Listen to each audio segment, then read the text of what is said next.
So we're here in beautiful Kerala, South India, and we're here interviewing Rick Carlton, who's the head of SevaChild Foundation. So welcome, Rick. Thank you, Richard. Pleasure to be here with you. Great. And just to clarify something, SevaChild is actually not Save a Child, is it? That's correct. It's a play on the words. Actually, it's spelled S-E-V-A, and Seva in India means service. So it's service to children. Excellent. And on that point, why don't you explain to us the essence of what you do, serving children? Well, here in India, what we've done is identified a disease that is prevalent amongst children under 5. And it's caused by extreme deficiency, a vitamin deficiency. Vitamin A deficiency is what it is, and in the developed world, that's not even something that's known, because food is fortified with vitamin A, and also the foods that contain the most vitamin A is meat, milk products, and eggs. And children in rural areas, poor rural areas, and certainly in the slums, get zero of any of that. So they're not getting any vitamin A into their diet. Wow. So I was reading on your website actually that you have some phenomenal statistics. Why don't you let everybody know what a great job you're doing? Well, thank you for that. That has turned out to be quite an amazing thing. Over the last 7 years, we've developed a distribution network of over 2,000 volunteers in India. So SevaChild is a volunteer-based organization. And we're now distributing vitamin A to children under 5 in 17 states through this 2,000 volunteer network. Wow, that's pretty impressive. So tell me, Rick, you didn't wake up one morning thinking you wanted to form an organization, did you? Where did this stem from? Well, it all started a long time ago when I came to India seeking out a yoga teacher and someone to guide me in my yoga practice. I'm not going to ask you the date. It's quite all right.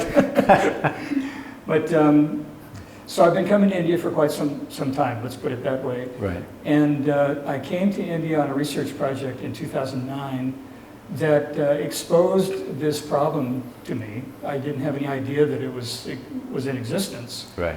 And I knew through the contacts I had made over the many years that I've been coming that at least I felt very strongly that I could do something about this. So I put together an organization based on a hope that I could be effective. Terrific. So that's when you started that, but what was the inner motivation that created the fertile ground for that idea to take form? Good question. Well, actually, yoga, in the way that I see it, has several different elements to it, and one of the elements is service to others. So I've been sort of open to that for quite some time now, seeing what I could do to optimize what I have to offer as a human being to others. Right. And because of that, this just was like an opportunity actually to continue with that service that I was trying to find to be able to offer to others. So terrific. Why don't you tell our audience what your yoga practice is that managed to inspire you to do this? Well, my yoga practice started a long time ago with studying of Taoism. And then I went to Tibetan Buddhism for quite some time, and I practiced their teachings and their practices, their techniques of meditation. And presently I practice a technique called Kriya Yoga.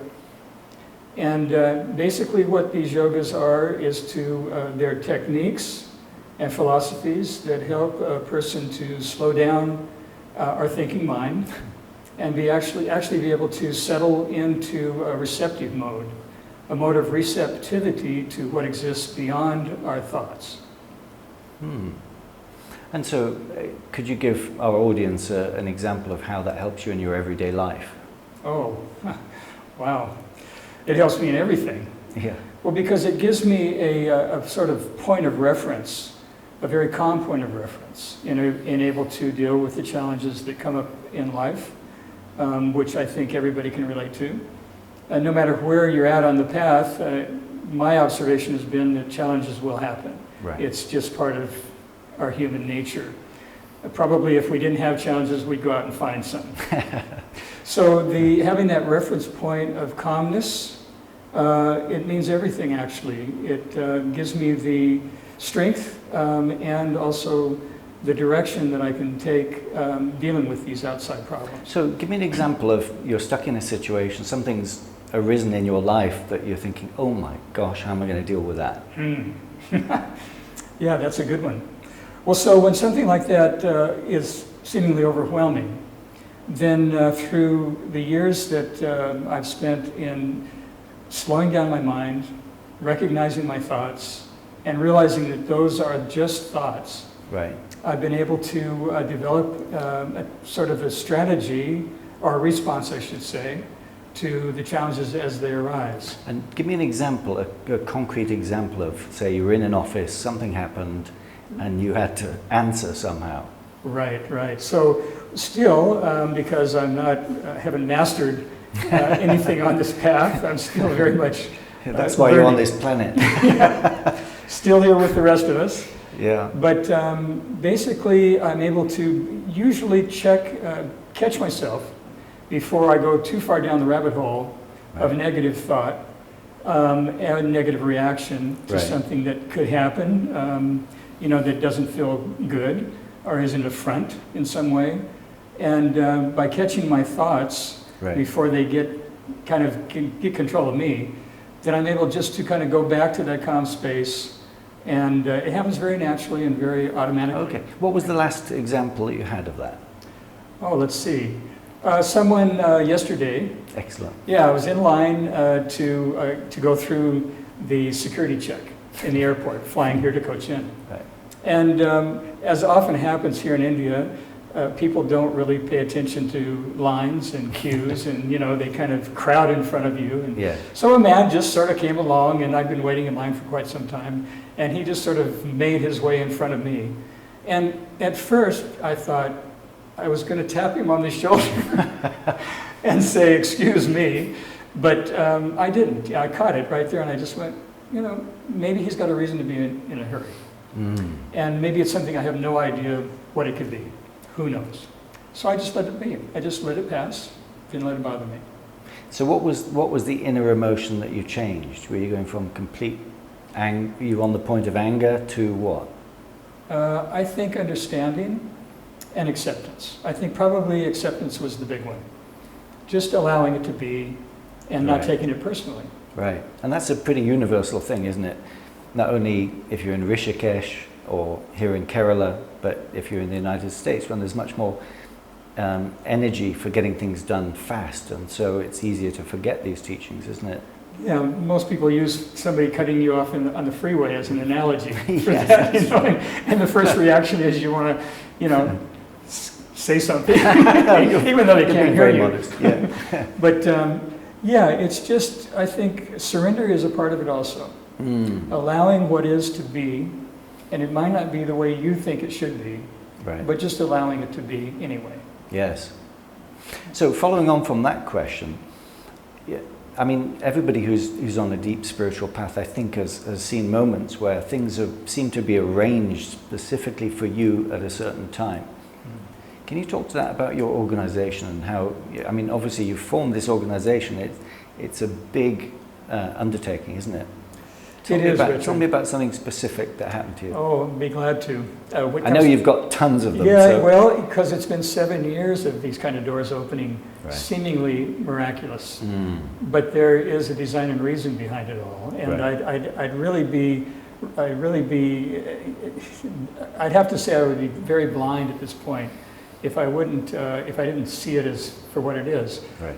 So when I first decided I would try and do this in India, of course, I didn't have any background in running an organization, certainly a nonprofit, so I had to just sort of start from scratch.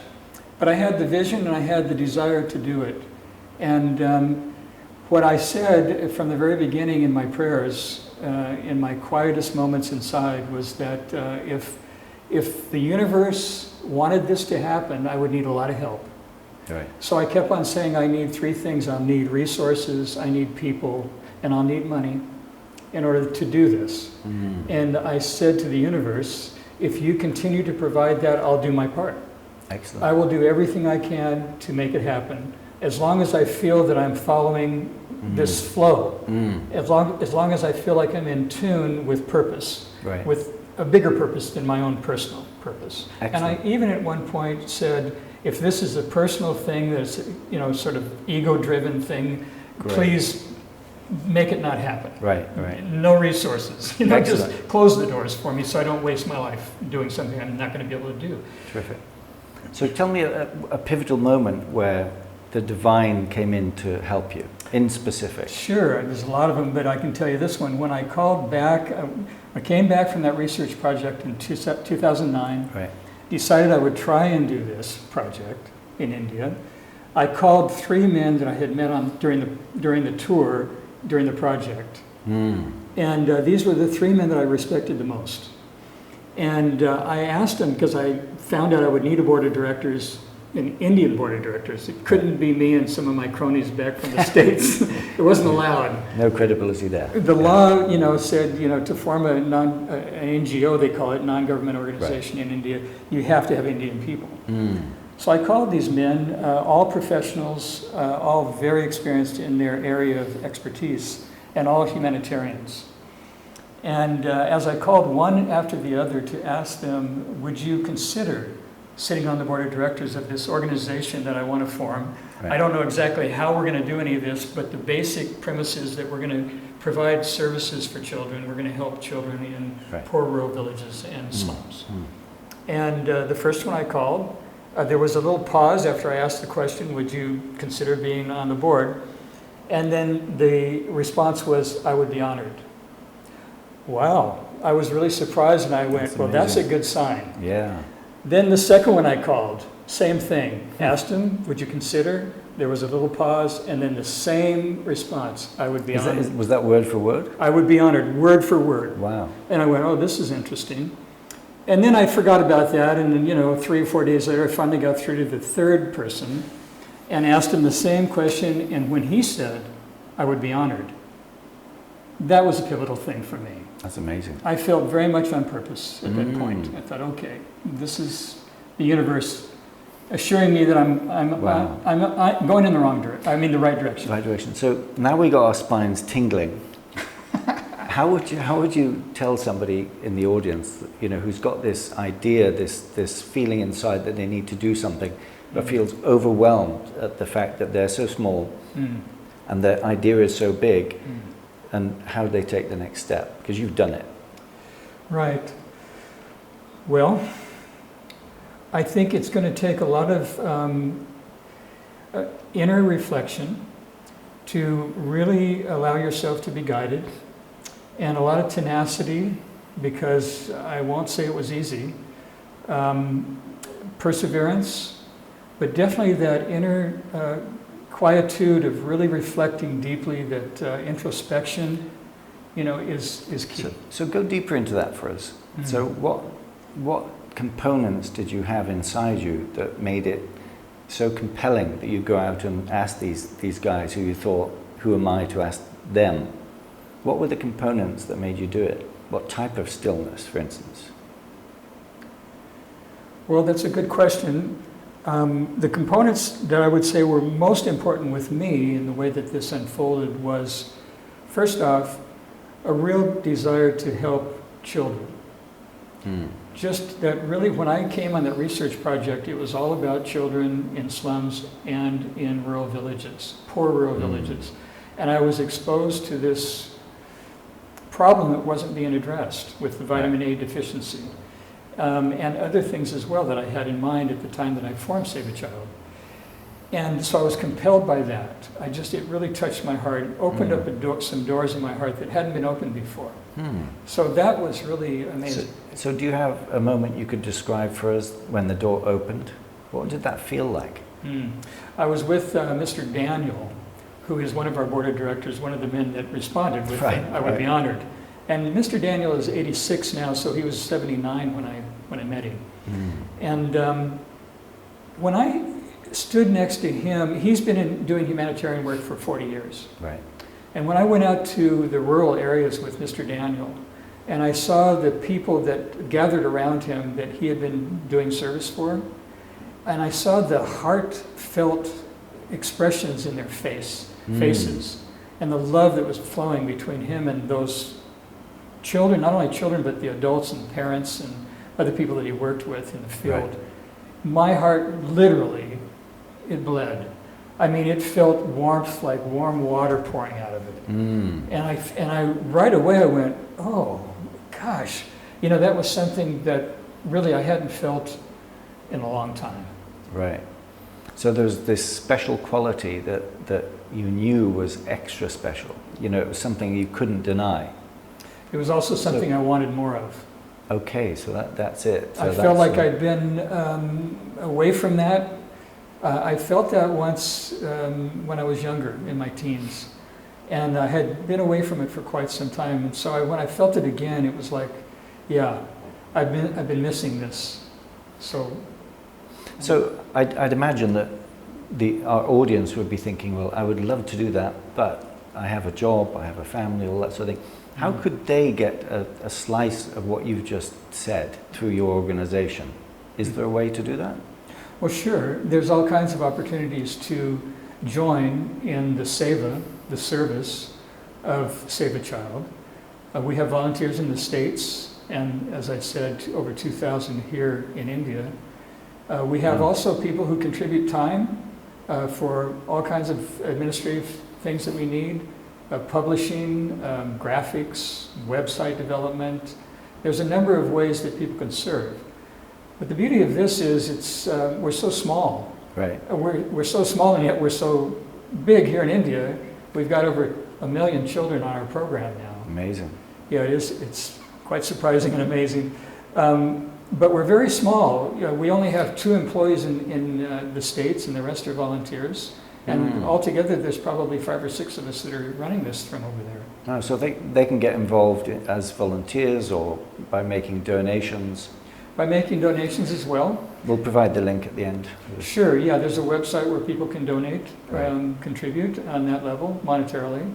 But if people serve SevaChild other than through monetary means, Right. It becomes very close-knit, like a family. Because we're all in contact. There's just Support, not that many. yeah. We're not a big machine. Right, We're just right. a little. So you know everybody. We know everybody knows everybody. That's terrific. So one sort of final question. We're going through world turmoil at the moment. You know, the American elections has affected the whole of the world, and there's a lot of fear going around. Do you have any advice for people, something they could do that would help alleviate that? Because you have a lot of experience, and you're very modest about what you're doing. So I'd like you to cough up and tell us how you do it or how somebody else can do it. Well, I was just having this conversation this morning on the phone with a lady that is up in the Delhi area, Indian lady that I know. And she asked me the same question, basically the same question.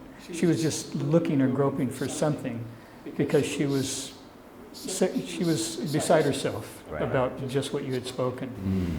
And she was actually pointing out some things that she had seen were really going in the wrong direction. Yes. And I told her, her name's Roshini, and I said, Roshini, you know, if you feel impassioned to demonstrate against something or get involved in an organization that is actively involved in counteracting something that you see, you know, that you see is not going in the right direction here, then I would encourage you to do that. But if you don't feel impassioned to do that, then what you can do and what we all can do is we can cultivate the light in our beings. In other words, do good, be good, and help others, and keep that light burning, because the darkness is going to be there. Right. It's always been, and who knows what's coming, but the strongest, I think, antidote to that is personally keeping that light shining brightly inside yourself and sharing it with others. Terrific. Well, thanks, Rick. And for everybody out there who'd like to be part of the counter-reaction to what's going on, you can contact Rick through SevaChild.org. Yes, SevaChild.org. Fantastic. Thanks so much, Rick. My pleasure. Namaste. Namaste. So go all right? Oh, that was great. Flowed really nicely.